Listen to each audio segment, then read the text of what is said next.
Hi friends, welcome to my channel.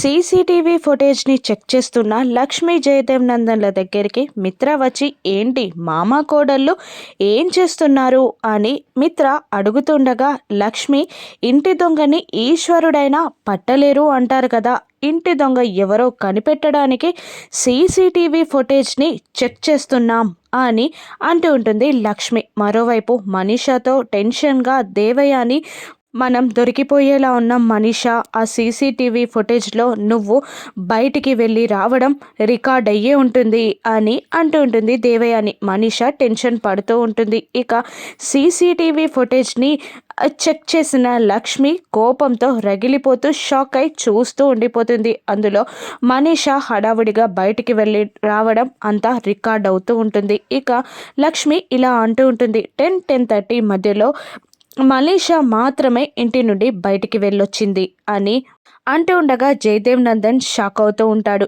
ఇంకా లక్ష్మి ఇలా అంటుంటుంది, ఆ హారాన్ని మనీషా తీసుంటుంది అని అంటుండగా జయదేవ్ నందన్ కూడా అవును మిత్ర, మనీషాయే ఆ హారం తీసింది అని అంటుండగా మిత్ర షాక్ అవుతూ ఉంటాడు. ఇక దేవయాని మనీషా కూడా టెన్షన్ పడుతూ ఉంటారు. మనం అడ్డంగా దొరికిపోయాం, నువ్వు హారం తీసినట్టు వాళ్ళకి తెలిసిపోయింది అని అంటూ టెన్షన్ పడుతూ ఉంటుంది. ఇప్పుడు మనీషాకి మిత్ర ఏ విధంగా శిక్ష వేస్తాడో రాను ఎపిసోడ్స్లో చూద్దాం. Thank you for watching.